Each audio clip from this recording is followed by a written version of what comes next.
CNBC's Chartmaster said to buy Tesla stock roughly at $110, and now he says to maybe even short it. Let's take a look at what he says now. By the way, only one video for today probably. I have a little bit of a fever. Hopefully I feel better tomorrow. One technician with a pretty good track record on Tesla is sounding caution. Carter Worth called the drops from June to November, urging investors repeatedly to sell or go short. He reversed course in late December before the recent run, saying to nibble long. Remember when we talked about that? Now he says it's time to take some profits on the trade and maybe even short it again. Not a bad track record so far, right? Sell, sell, sell. And then long here where you buy, okay, except right here, sell. So if we are trading, we certainly do not want to sell here. So there is one loss here. I wouldn't say mistake, because if you trade, you will have bad trades eventually, for sure, a lot of the time. So is this just mostly luck? Is this a coincidence? Well, let's take a look at what he has to say. If you trade and you make money, good for you. It's not something that I do, but it is entertaining for me to look at it. Let's bring in Carter. He is the CEO of Worth Charting. So, absolutely, this caught our attention, Carter. And why do, I mean, there's a difference between, hey, it's going to stop going up, and hey, it could fall precipitously. What do you glean? Well, I mean, so to be fair, right, this is almost turned into just a gambling chip before we even talk about the charts. Gambling. Well, I can somewhat generally say the same about active trading, at least when we compare performance to S&P 500. You end up losing, even if you are an experienced professional. I mean, these people have good education, probably pretty good IQs, and sometimes questionable emotional intelligence. But it is an entirely different thing to short the stock market, because the stock market generally overall, even bad stocks, over a long period of time, the trend is generally always up. So if you are shorting, you are going against a long-term trend. That is dangerous, and you better know exactly what you are doing if you short a stock, especially Tesla stock. To be fair, sometimes shorts get it right, whether by accident or by skill, or a little bit of both. For example, Bill Miller explains on why he has been recently shorting Tesla stock, adding that he shorted more today. Good for him, right? Tesla stock today is down 6.32%, mostly because the markets are down overall. EV stocks are down today. However, there is one detail that I did not tell you. This guy shorted Tesla stock on January 6th. Tesla stock was trading at $113 back then. I feel a little bit better. I feel like my fever is going away. I don't feel as cold. I don't know what it is. What we know is, of course, you're talking about a stock that now is trading 3 million contracts a day in the options daily. That's almost 7% of all options traded, according to CBOE data. And we also know that if you think about the volume, 100, 200 million shares on Friday, 10% of the entire shares outstanding turned over. And over the past 6 months, the shares outstanding, some 3.2 billion, turned over 3 times. It's just a wild ride. And so I think it's the kind of thing where one has to have, or try to have, dexterity, and hence these judgments to buy it or sell it accordingly. And look, the first timing, well, it was nice to be short. It wasn't great getting long at 138. It went down as low as 102. Now, right. Yes, it did hit 177. That's where we've flipped it around again. But it just feels a little bit crowded, steep, too far, too fast, news-related, if you will, the strength of the past 3, 4, 5 days. We are still seeing exceptionally high volume. I think some of the people that went through this roller coaster just now and are seeing these gains so quickly, they are saying, maybe I don't want to be in Tesla. This is too much, so I'm getting out. But also around here is when Elon acquired Twitter and the stock went down as Elon kept selling and kept making noise on Twitter. For example, on November 28th, Elon said Apple has mostly stopped advertising on Twitter. Do they hate free speech in America? We don't see Elon making tweets like this anymore. So I think a lot of people also realizing, oh, yeah, this Twitter noise, I think perhaps, yeah, it's almost over. It doesn't seem as bad anymore. And people are realizing, okay, maybe if I made a trade based on Tesla stock going down because of Twitter, maybe now it is time to get back in. So him saying that it's all news based, I don't know. A little bit of it is the lack of news. No bad news from the earnings call, no bad news from the earnings report, no bad news in terms of Elon tweeting bad stuff on Twitter that would make everyone lose their minds.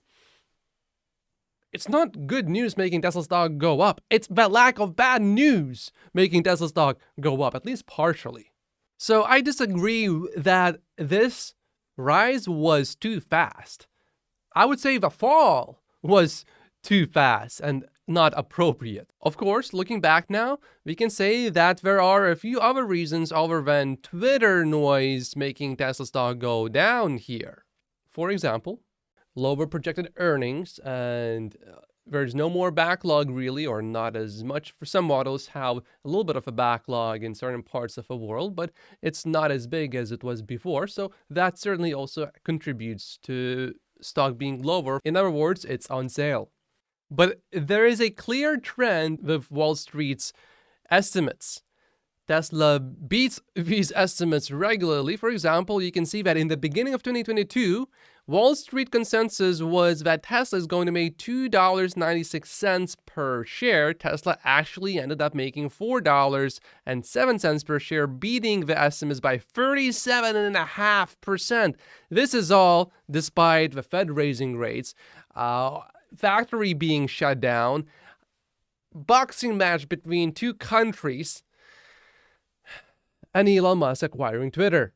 Show me an analyst that was projecting in early 2022 that Elon Musk is going to go and acquire Twitter and then sell Tesla stock over and over and over and over again, and therefore potentially not being as focused on Tesla, and yet still Tesla beats these estimates.